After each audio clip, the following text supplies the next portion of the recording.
매일 성경과 함께하는 오늘의 큐티 시간입니다. 11월 25일 오늘의 말씀은 욥기 20장 1절에서 29절입니다.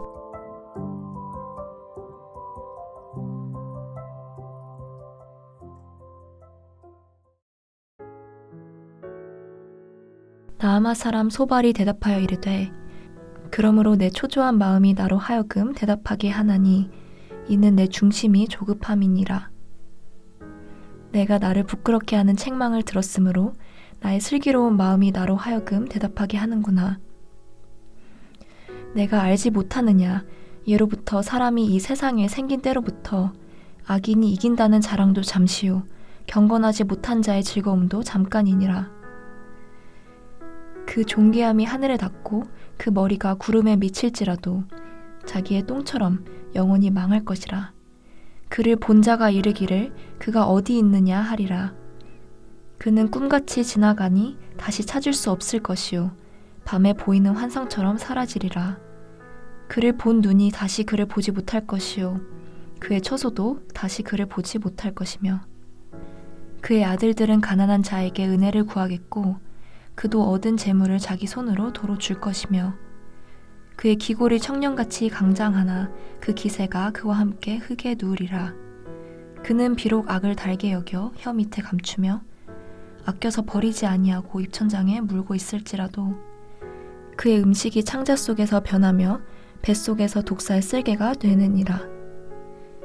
그가 재물을 삼켰을지라도 토할 것은 하나님이 그의 배에서 도로 나오게 하심이니 그는 독사의 독을 빨며 뱀의 혀에 죽을 것이라.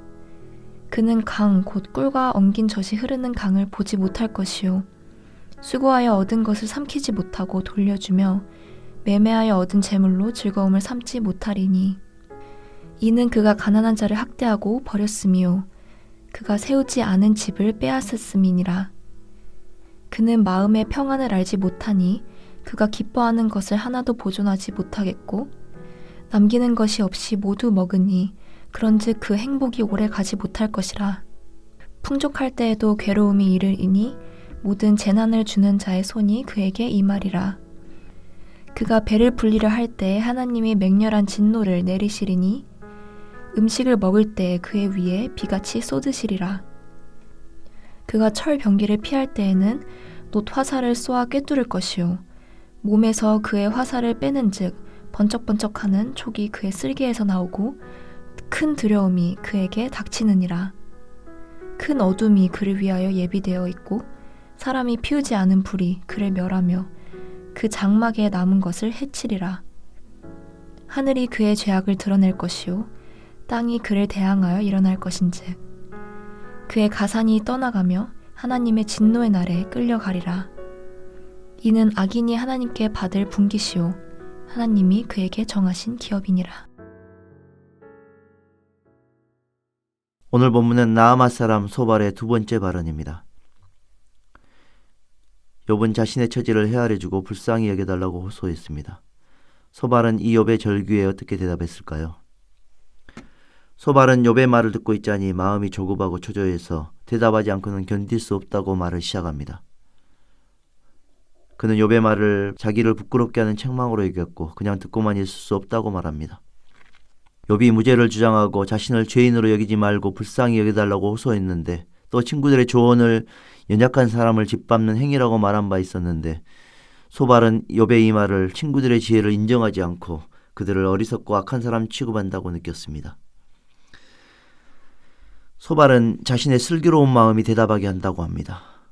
또 그가 말하려는 것이 사람이 세상에 생긴 때로부터 있었던 불변의 지혜라고 자신합니다. 이렇게 소발이 슬기로운 마음으로 말하려고 한 대단한 지혜는 무엇일까요? 5절에서 11절에서 소발은 악인의 승리는 잠깐이다는 규범적 지혜를 설명합니다.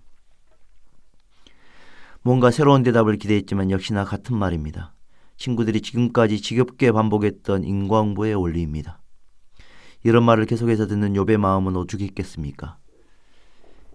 아무리 자신의 무고와 또 고통을 호소해도 돌아오는 답변은 악인이 벌을 받는 것이 이치고 욥이 그런 벌을 받고 있으니 그가 악인이라는 혹독한 결론뿐이었습니다. 소발은 악인의 승리의 자랑이 잠시고 경건한 자의 즐거움이 잠깐이라고 합니다.